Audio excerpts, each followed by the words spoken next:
Assalamualaikum warahmatullahi wabarakatuh. Pemirsa subscriber YouTube Mang Cecep Gorbacep anu satia satuhu manco di mana wae ayana. Dina dangat ayeuna urang neraskeun hanca carpon tina majalah Mangle tahun 1862 nomor 60 hiji. Carpon anu baris kapidangkeun dina dangat ayeuna nyaeta Nu Geulis Mata Karunya. Ia dipindo caturku Bapak M.A. Salmun. Sumangga supados teu nyangkolong teuing kana waktos, wilujeng ngadangukeun.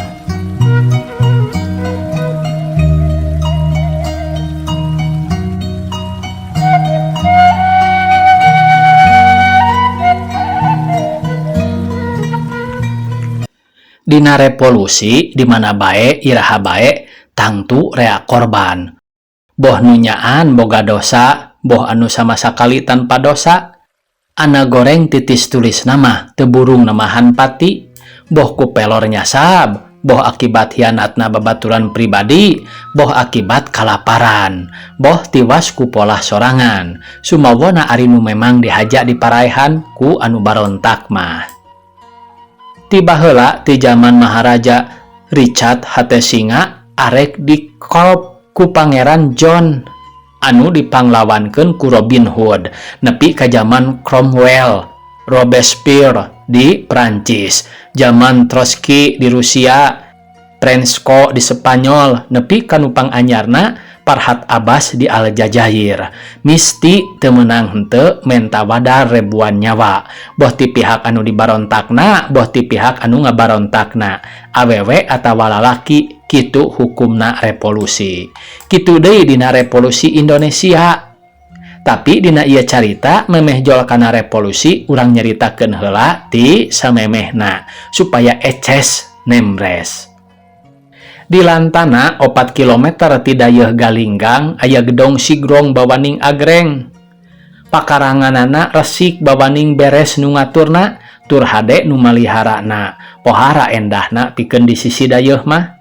Pikeun zaman harita mah boh gedongna, boh pakaranganana kawilang pohara megah, tur mewahna pikeun di bangsa urang mah. Komo dumeh imah-imah di sakurilingeunana rereana lumayan pisan. Nupang alusna teh gedong Mang Haji Sapei, kitu ge kalotor jeung cakueum, kurang urus, malah tara bae diurus teh. Gedong agreng teh dicicingan ku Neng Bariah, diserbut Neng Bariah so teh beh dieu barang jadi piaraan walana Gudebel anu ku rakyat ditelahkeun Tuan Gudabel. Ngarah babari ngucapkeunana bae. Data dina mah ngaranna teh Nyi Bakasem anak Nyi Icoh. Awewe bangor nu matuh di imah panjang di dayeuh rame. Ceuk nu nyarita eta Nyi Bakasem alias Neng Bariah teh henteu puguh bapakna. Waktu Nyi Icoh gede beteung kungsi balik ti dayeuh rame. Ngadon ngajuru di indungna di lantana. Ari ditanyakeun saha salakina ngajawabna tara puguh. Kamang Satari mah ngakuna Mas Atma, mantri kantor pos. Kabidasih mah magar teh Raden Sura, komis karesidenan. Kanu sajen deui mah magar teh Aom Angling, putra dalem. Teu puguh weh. Lamun nilih kana rupa jeung potongan awak Nyi Bakasem sanggeus jadi lanjang, nya pantes upama bapana menak tur kasep teh malah bisa jadi jelema pinter, gede akal. Da buktina Nyi Bakasem teh di sakolana nyong colang ti barudak nu rea, boh rupana, boh pangartina, jeung cacakan budak lembur mah beterang dianggah ungguh kamenakan siga bawana ngajadi bae. Cindekna Nyi Bakasem anu ceuk Mang Dulacis teh mah bisa jadi bapana aya 14, pagegedeanana jadi lanjang anu mongplok koneng, lempai lenjang, curuleuk seukeut bireungeuh. Carek imutna mata kapincut teh, lain babasan juru pantun, najan ajengan ge moal teu kapengpeongan. Tapi pikeun urang lantana jeung sakur anu terang ti girangna mah, Nyi Bakasem teh najan geulis amis, lanjang lenjang teu matak hayang, basana ge lain pibibiteun, daek bae keur ulin sapeting mah. Rea anu batihan jakal puguh ge, eta deui budak geulis-geulis di ngaranan si Bakasem. Kuninina di ngaranan kitu teh magarbongan tepuguh bapakna. Dina umur 17 tahun Kanyi Bakasem teh aya oge nu ngalumayankeun urang Galinggang keneh. Tapi kawasna disebut ngalumayankeun teh lain heureuy ukur ngarah weuteuna. Mun cara kana samping mah ngarah ngaleuseuhan wungkul. Da teu kungsi 6 bulan Nyi Bakasem teh diserahkeun. Sabot rarandaan kitu kapanggih ku Tuan Gudabel tuluy dipiara. Ceuk basa zaman harita mah dijieun nyai-nyai. Nyati harita Nyi Bakasem menyateh dipanggieunkeun gedong katut pakaranganana, parabot imahna lengkep. Malah minangkana mah dibere jongos budak lalaki umur 12 tahun. Kaluaran sakola kelas 2 ayeuna mah SR 6 tahun ngaranna. Atawa leuwih anyar deui sakola dasar. Budak teh ngaranna Sumar. Tadina budak andar-andar anak Ki Jumad anu dibuang ka sawah lunto 20 tahun. Dumeh maehan batur salemburna, alatan perebut bebenangan ngarampog. Ku Gudabel kapendak ngaringkuk di pangruntahan pasar. Geusnahna ilang layeseun, tuluy dirawatan, disakolakeun naon. Ayeuna mah budak teh lingsig tur bararesih, teu siga-siga anak tukang maehan. Komo ieu mah geus lulus tina CVO, kursus for Volkskundewijzer.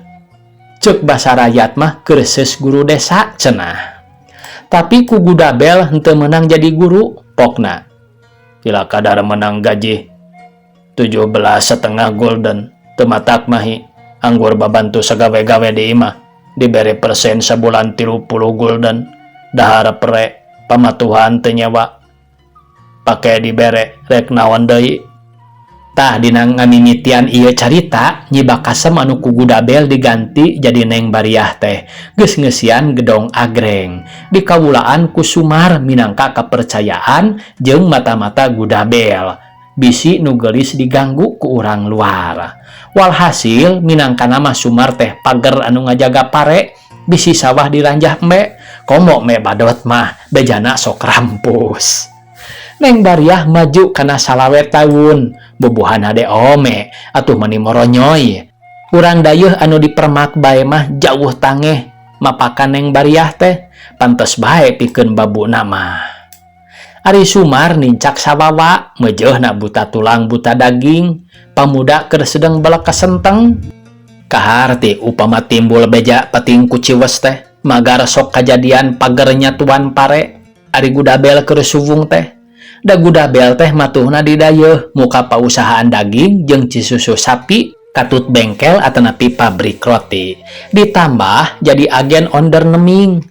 Purah nguruskeun hahasilan kebon nurek diiangkeun jeung kaperluan pakebonan katut pagawe di sabudur dayeuh Galinggang.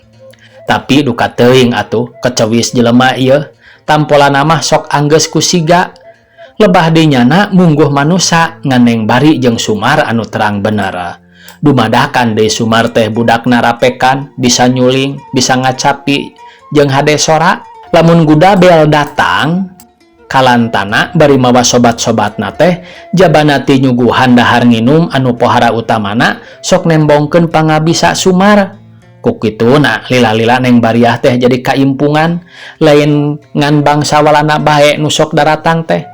Tapi para menak jeung priayi ti dayeuh oge sering ngadon curak-curak di taman Neng Bariah. Sisi balong handapeun tangkal buah cengkir. Cindekna Neng Bariah teh pinanggih jeung sawarga dunya. Anu bareto sok ngupat ngawada magar budak teu puguh bapana teh. Ayeuna mah lamun parang papaliwat ge dodongkoan ngahormat. Para menak istri jeung para geureha priayi di dayeuh nganggapna teh henteu cara kasomahan anu kiruh ti girangna, tapi cara kasasamana bae. Kitu sing horeng perwatek dunya mah. Kanu keur jaya mah dengan haseum ge reha anu ngaku baraya bari lumah lameh ngarah pamerekna. Teu cara kanu katarajang apes, tampolana sobat medok anu tadina sakulah sakolih oge sok rajeun werat mupuas. Anu lian sok tega ngupat ngawada, dalah baraya reha anu malengos lamun papanggih teh. Ari Neng Bariah, kawasna nya aya darah menak ampuh ti dituna, samar-samar oge lain tuluy muncugug, nulak cangkeng dina kelek, tapi kalah tambah handap asor, balabah buka tangan. kawawuh anu kabejakeun gering sok ngahaja dilongok bari barang bawa, anu mariskin di lantana atawa di lembur sajen sok dibere-bere, malah geus biasa sok nyambat jalma walurat, dititah digawe kalawan buruhan anu nyugemakeun. Mulangna sok dibekelan, kituna teh lain seja meuli-meuli atawa ngarah pamuji, tapi celik putih celak herang, medal tina asihing werdaya. Masigit jeung sakola lantana kuneng bariah diomehan kalawan teu mambrih pamulang, estuning dumeh samata-mata ngarasa wajib bae, dumeh keur sagala nyampak. Kabale desa nu anyar anggeus neng bariah nyumbang sawatara meja, kursi jeung lomari. Cendakna suka senang teh henteu bari poho ka batur, henteu nunda amal ka sasama hirup. Henteu saeutik urang dinya anu hayang ngendagang di modalan kuneng bariah, bari henteu dijangjian bagi untung atawa pulang modal. Ringkes nama hirup neng bariah teh karasa paedahna ku jalma rea, malah ku Raden Ayu mah pohara dipujina paribasana ge balabah cara neng bariah. Tapi bubuhan watok dunya jeung titis tulis jelema lir ibarat kikiping roda, anu tadi di luhur teh sok kagiliran jadi dihandap jeung sabalikna. Dina awal tahun 1842, dreg soldadu Jepang ngambreg ngalindih Indonesia. Dayeuh galinggang oge henteu diliwat, menang sawatara minggu mah Gudabel anu henteu indit ka pangperangan dumeh geus liwat 45 tahun ku Jepang-Jepang oge diarantep bae. Kitu deui pabrik roti katut pausahaan anu sajena. Tapi lila-lila mah Gudabel diinternir sarta pausahaanana dijabel. Hadena bae ari emas inten, duit kontan jeung sawatara barang nu aya hargaan mah ku Gudabel kaburu disumputkeun. Di antarana nyumputkeunana barang-barang anu dipikatineng teh di para imah neng bariah, dumeh di dinya mah kataksir baris aman. Sakadar pibekeleun neng bariah jeung Sumar pikeun genap bulaneun mah ku Gudabel henteu dipopohokeun. Pepeujeuhna ka bariah jeung Sumar pohara pisan, magar teh ulah khawatir, ulah salempang Jepang ngalindihna Pulau Jawa moal lila. Sabab perangna tangtu eleh ku bala disakutu. Ngan ukur bebulanan ge cenah Gudabel tangtu balik deui sarta sagala baris pulih deui. Sing gemi bae kana bekal ulah dimonyah-monyah dihahambur. Kitu wawakasna Gudabel memeh ditangkap. Nepi ka sawatara bulan Jepang ngalindih galinggang, kaayaan asa pabayut pisan, wantuning usum perang. Jelema teh rea anu teu puguh polah samar cabak. Kitu deui neng bariah jeung Sumar, gawe teh sok sering pakumaha-kumaha henteu puguh. Cara anu silih jenggut jeung nu gundul, silih jambak jeung nu butak. Kira-kira genap bulan ti harita, kaayaan kaitu mimiti beres. Hartina mimiti rada tuman ku aturan-aturan Jepang teh, geus mimiti barisan nuturkeun karepna. Nya ti mangsa eta neng bariah wawuhna jeung Taneko, Jepang anu minangkana mah ngagantian Gudabel, nguruskeun kaperluan perkebunan jeung pausahaan-pausahaanana nu sejen. Bedana ti Gudabel teh, dumeh tuan Gudabel mah daging, susu jeung roti teh dijual ka umum. Ari Taneko mah pikeun kepentingan Jepang wungkul, paribasa teh untuk mencapai kemenangan terakhir, Nippon Indonesia saudara, kerjasama. Maksudna kerjasama teh itu digawe jadi mandorna, urang digawe jadi kulina. Ari hasilna pikeun Jepang kabeh. Nerekab paribasa Asia untuk Asia, ari anu katenjo ku urang mah geuning Asia untuk Jepang. Anu harita diwawal-wawalkeun ka urang bahasan Hakko Ichiu, duduluran sajagat. Bet ngan semet ngaku dulur, sabot aya kebutuhan bae, ari nepi ka kudu bagi untung mah bet ngeunah eon teu ngeunah ehe. Dumeh narenjo unggulna bala Jepang ti bala disakutu, harita teh dina ngamimitian daratang. Urang Jepang ka urang mah diaranggapna teh manusa pinunjul, umaku anak dewa teh diarandel. Bangsa urang ku digebahuh bae oge geus ngarempod, acan deui ku murah bagero bari hampang leungeun. Meujeuhna weh lamun bangsa urang dina sataun 2 taun mah rea anu gigis ku Jepang teh. Tapi timimiti tahun katilu mah, wah teu aneh aya pantaran Kidul Lacis nyabokan sersan Jepang nepi ka gareuneuk teh. Rakyat Indonesia mimiti bentak yen Jepang teh manusia biasa bae kena ku jaya kena ku apes. Ari dilawan sarua wanita mah geuning Jepang teh rea anu balik ka rumah sakit. Peristiwa Indramayu, Blitar, jeung Singaparna, Indonesia barunta ka Jepang cukup jadi saksi yen bangsa Indonesia ana geus hudang henteu kapalang narajang. Ninggang di urang Sunda ana geus nekat basana ge engke paeh ayeuna paeh lawan heula kajadianana kumaha behna. Tapi nya kitu teh ieu mah dina Jepang anyaran daratang ka urang nu rek dicaritakeun teh. Taneko ngambil alih cek Sunda mah midah wasa pausahaan katut pagawean Gudabel teh bet sakalian jeung Neng Bariahna sarta Sumarna. Ku kituna pikeun Neng Bariah jeung Sumar mah sabot rakyat Indonesia pating kolopok pating goleah dina sing sarwa kurang teh maranehna mah tetep medah-meduh lubak libuk sangu bodas daging pungkil lauk pelem pake hade. Walhasil mungguh ditenjok ti luar mah hirupna henteu ngalaman kakurangan najan rada beda carana ge. Adat pamake Neng Bariah henteu robah tetep balabah sarta daek mere maweh rumawat kanu malarat tutulung kanu butuh tetep jadi gunung panyalindungan nu laletik jalma-jalma tetep pada mika asih. Menang satahun setengah rerejengan anak jeung Taneko kapaksa kudu paturai dumeh Taneko dipindahkeun ka pentas. Neng Bariah becara inventaris kantor milu kaoperkeun ka anu nuluykeun Taneko. Sagiro ngaranna leuwih royal bari leuwih kasep soteh kasep Jepang.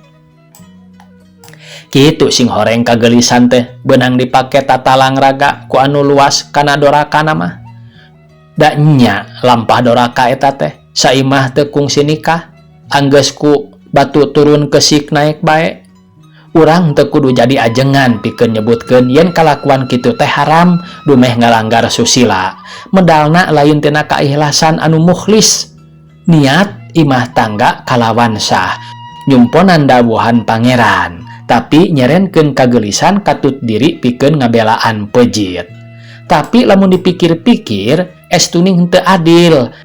Lamun urang nembleukeun kasalahan ka Neng Bariah upamana ulah nepi ka disebutkeun yen Neng Bariah teu boga dosa teh ari sababna medalna Neng Bariah kadunya teh lain kahayangna tapi hasil gawe pangangguran indungna jeung urang dayeuh.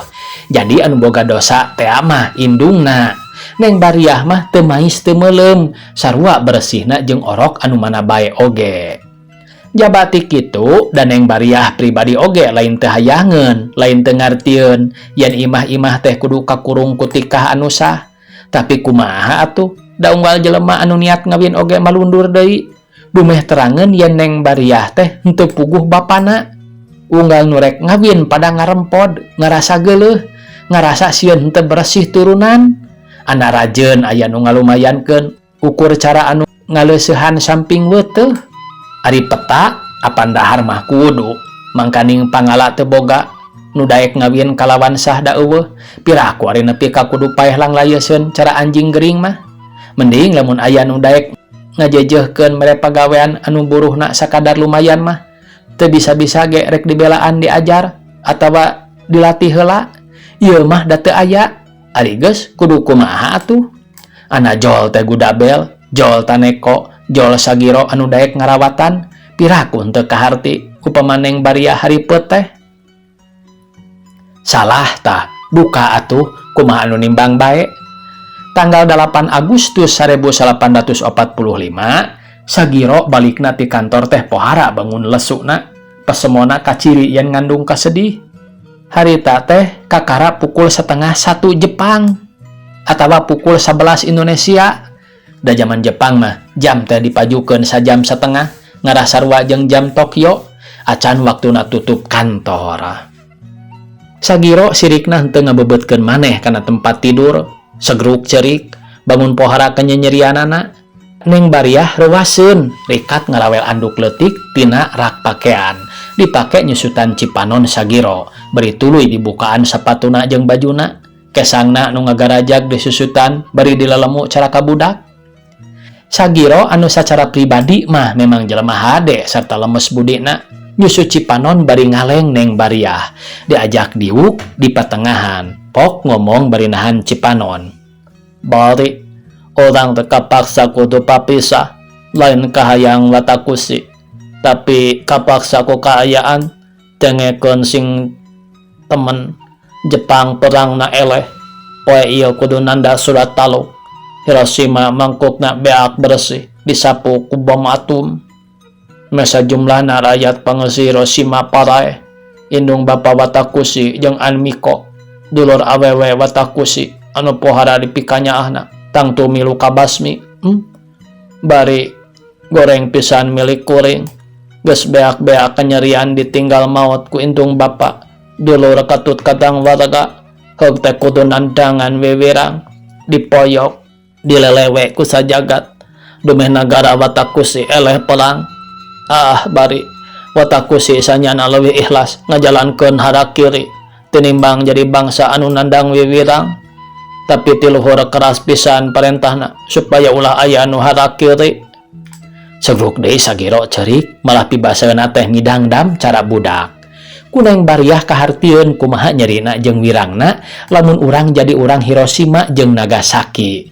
Ceuk beja anu eleh maen bae oge anu nepi ka burindil koredas pawit sok pohara sedih jeung nalangsana. Ieu deui bangsa anu kasurak eleh perang, bangsa anu kudu taluk ka musuh, nalangsa nyeri jeung wirang. Tanggal 8 September 1845 Jepang di sa-Indonesia di mimitian dikumpulkeun di sababaraha tempat anu katimbang jadi puseur pangumpulan. Saterusna baris diiangkeun ka nagarana nurutkeun aturan nu eleh perang. Teu kudu dicaritakeun kumaha bareuratna rasa sagiro jeung Neng Bariah dina paturai, najan lain pamajikan salaki anu sah, tapi mungguh kaberat hate mah moal kurang tina pegat jodoh anu sah moal leuwih nyeri. Oktober 1845 Indonesia geus 8 minggu merdeka, bebas tina jajahan kolonialis imperialis.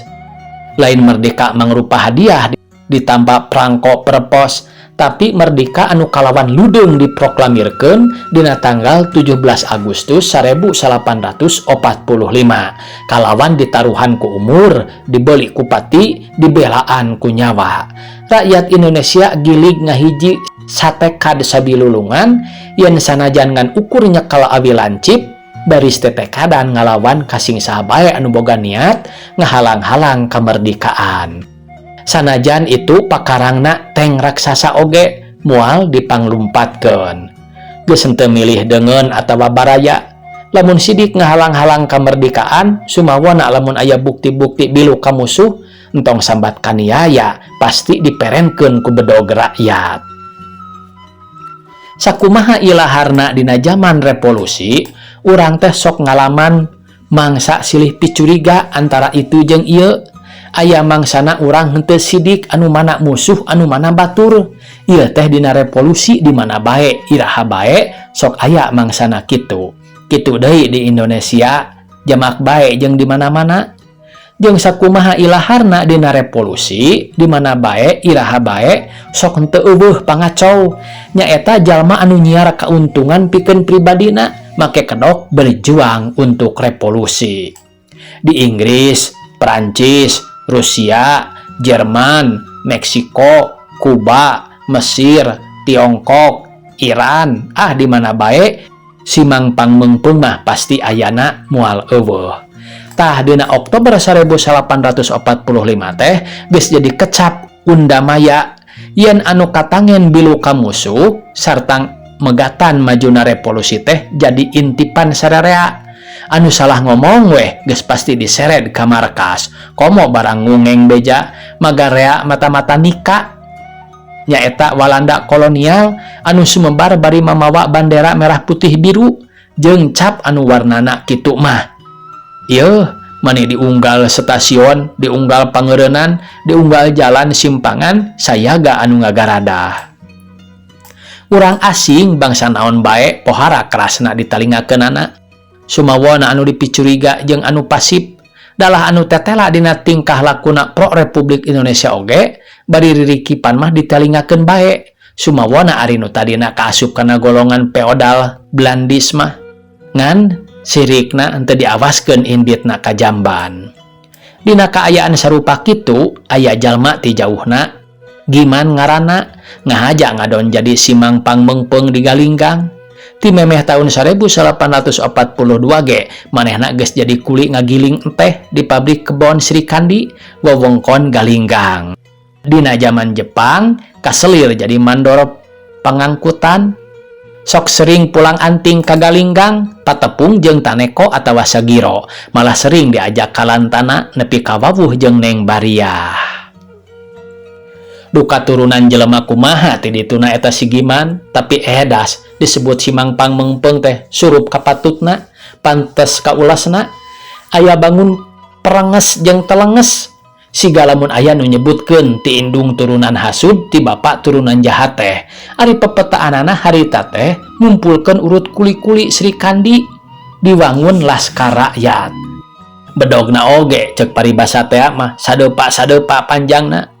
Di antarana aya oge anu nyorendang Karaben urut pel polisi Walanda. Kangaranan pamimpin laskar manehna teh make baju kidril, nyoren pistol, make binkap. Duka teuing ti mana ari meunang nama laga-laguna gerak-gerikna nurutan kepala Rodi. Dina film Cowboy pendek nama sandiwara weh. Kaditu kadieu dadakuna tas tarung di anu berjuang di anu, tapi bukti nama nya kitu teh bae omong kosong molongpong cara songsong ngarah dipiheueuh wungkul. Ari nyarita memang bisa Giman teh kawas-kawas kungsi jadi dalang di lemburna. Kagedong Neng Bariah Giman teh sabada proklamasi kemerdekaan geus 2 kali datang jeung laskarna menta dahar tas bertempur di Pasir Cau. Ku Neng Bariah dibere bae dibelaan ngahiras urang dinya nyieun dapur umum dadakan. Ari datang ka 3 kalina rek menta dahar deui, kabeneran Neng Bariah teh henteu bisa mere lantaran keur teu boga beas. Maklum usum ribut sagala sareuseut ngan dibere ngaropi bae. Di parasebanan teh Giman teu daekeun ngarti yen masing nu beunghar nu biasana sapopoe lubak libuk oge ari dina usum revolusi anu sing sarwa harese mah aya tempona sagala koredas. Giman kawasna nya aya turunan jahat di girangna betul leuwih ngunek-ngunek neteuli asa disapirakeun usial hate dengkina hudang boga karep males sarta ngakalakeun. Tabeat Danawa anu tadina geus mimiti tembong dina peta jeung laga asa aing pang jenderalna teh ayeuna unggah jadi cara matros Walanda keur mabok. Geus teu dibere dahar teh karepna arek murugul ka Neng Bariah, tapi ku anu arek dirurujitna dikepeskeun. Malah dina keur ambek bari kaget teh gamplang bae Giman ditampiling satakeur tanaga nepi ka ngajarepat tapak ramo Neng Bariah dina pipi Giman. Giman dah hatena masa nyana leutik pupunduran bari sorangah serenge jeung usapan pipi siga soteh gede kawani dumeh loba batur jeung yang hareupan anu ngompod. Ari dilawan kunu nya wanieun mah cing ciringik. Harita mah Giman teu kitu kieu kaluar ti kamar bari ngunek-ngunek hayang males, tapi hayang ngebudalkeun heula nafsu satona ka Neng Bariah anu sakitu moronyoyna. Giman nyaringkah jeung batur-baturna. Peutingna Giman datang deui mawa truk duka meunang ti mana ngagedorna mah dibarengan ku baturna genepan bangun gangas tur bengis pikasieun bedogna papanjang-panjang dilalugas pating gurilap harerang bangun sareukeut.